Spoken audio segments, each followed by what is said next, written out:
Hey, Shug Daddy, Jeff. Yeah, I just watched your video where you talked about why Brock Lesnar being the WWE World Heavyweight Champion is stupid.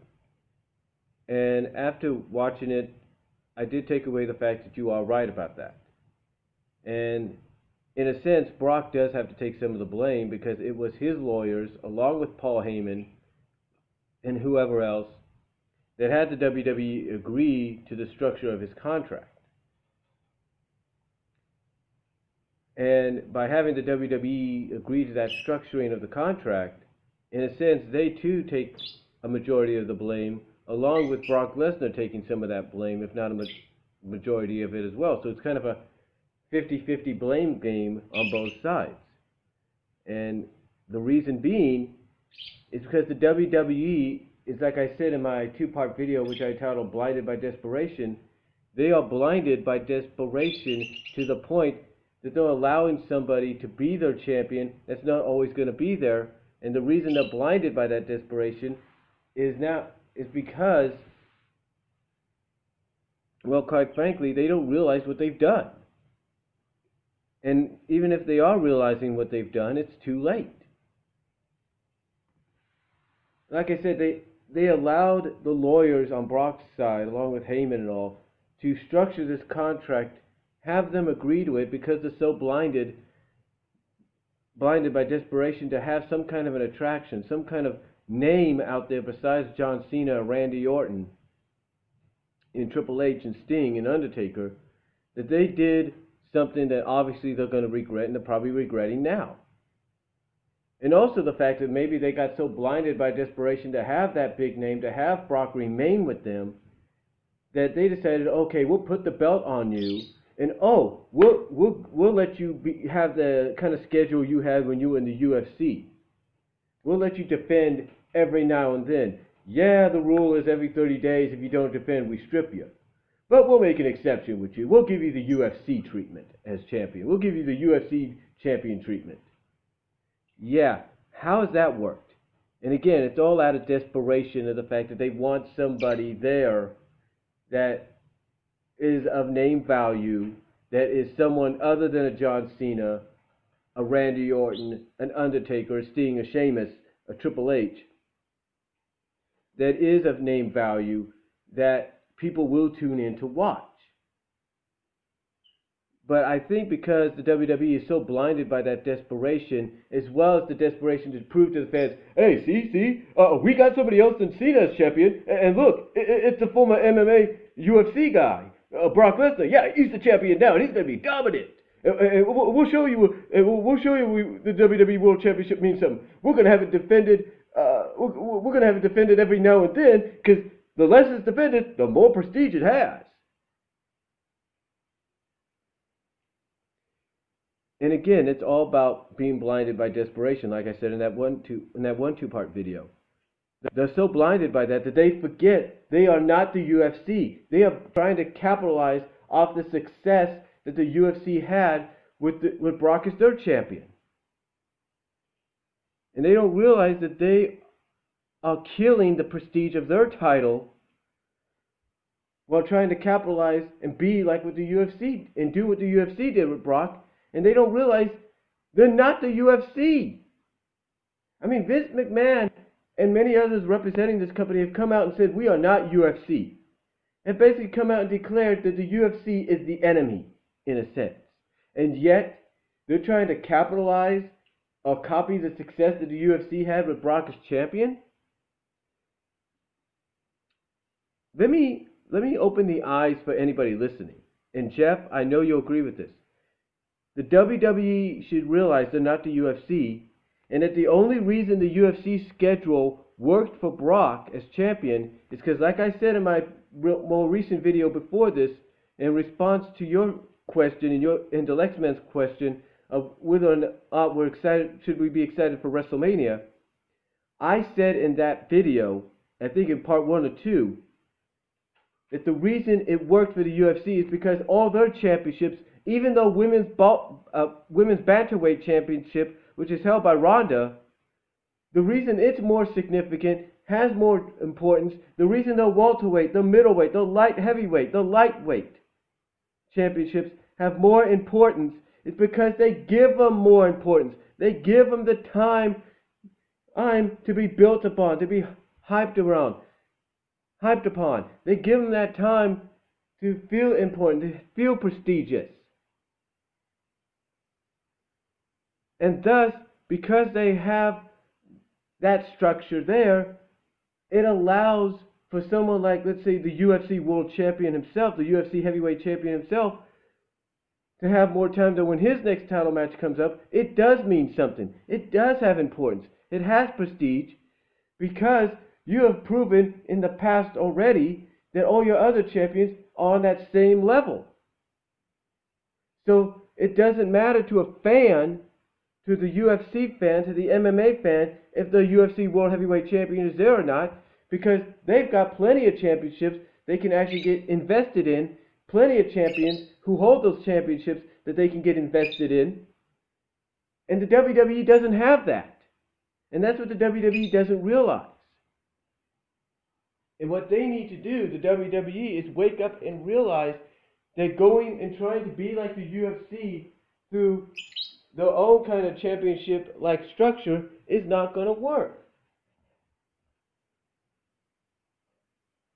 You know, it's like I said in the other video. You could try to put the belt, you could try to make the U.S. and Intercontinental Championships mean more by putting them on someone like a John Cena and Daniel Bryan. It's still not going to help. In the end, what it's really going to do, folks, what it's really going to do, Jeff, it's like I said before, it's going to make those championships mean more than the WWE World title, because guess what? Your World title's not always there, because you're trying to go in the direction, you're trying to follow the structure that the UFC did when Brock was champion there. And it doesn't work. It doesn't work. It doesn't work in that manner, folks. It really doesn't. And like I said, the reason it doesn't work, hold on for a sec.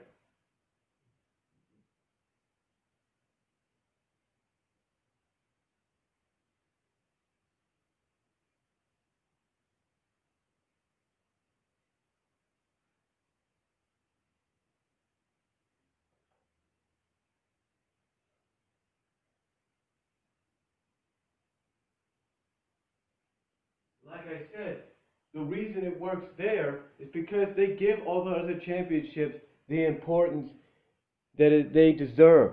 And they have all the divisions balanced out. So where you have worthy contenders coming up every now and then. So thus it makes those championships seem more important, more prestigious, and mean something. There's a reason to get hyped about it. Because sometimes you'll get a dream match. And maybe that dream match will result in a new champion. Who knows? But the point is, the UFC can afford to do that. They can afford to have that kind of a structure. WWE, yeah, they're a multi-million-dollar company. Maybe $1 billion by the end of the year, knowing how they can get. Or knowing how they are. They're a multi-million-dollar, probably going to be billion-dollar once again company, probably by the end of the year or next year. That, yeah, they can afford to do it, they just choose not to. And it's all because whoever is in charge of the contractual obligations and structuring of a superstar's contract, and because they're blinded by that desperation, they don't realize that they've made a mistake by trying to follow the UFC structure. And it doesn't work. It doesn't work. They should, if they were going to do this, they should have laid it out on the table for Brock. When they had him re-signed, they said, okay, part of the deal is to make you champion, but here's what's going to happen. You're going to have to appear at all the pay-per-views. You're going to have to appear at a majority of the Raws and the SmackDowns.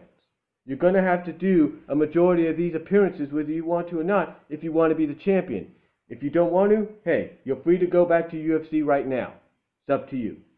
That's all they had to do, was put that in the contract. They had to just sit him down, maybe with Paul Heyman there and his lawyers, and say, look, we want to put the belt on you, we want to make you the man, but you've got to follow things our way. You got to do things our way.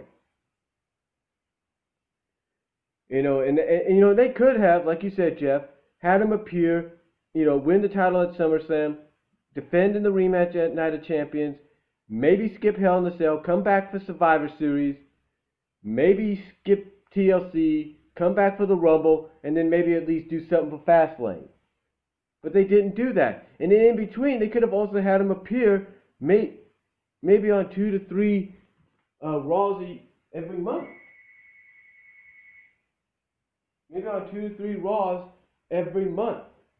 They could have had him appear. You know, a month is like 4 weeks in a month. It's like 4 weeks in a month. 4 to 5 weeks in a month. They could have had him appear for at least 2 or 3 of those. Okay? And even maybe make one of those appearances, maybe make one appearance or so on SmackDown. There's nothing really wrong with that. And it would have helped. And if they would have structured it that way, maybe this wouldn't be a stupid title reign for Brock. Okay? And look, let's face it, there's nothing against Brock being champion. If it was structured contractually correctly. If it was correctly structured, if it was contractually structured correctly, there'd be no problem with it. But no, because they're so desperate to prove that they could be different, that they could change, they could be alternative. They decide to go the UFC route, which doesn't work for the WWE, because guess what? The WWE is not UFC. It's just like if TNA tried to go the Bellator route with their champion, it doesn't work because TNA is not Bellator. It's like if Ring of Honor decided to go in that direction and try to be like UFC, it wouldn't work because Ring of Honor is not UFC, they're not Bellator, they're not Pride. They're not cage fighting or whatever it's called. They're none of that. They're not the WEC, if you will, extreme cage fighting.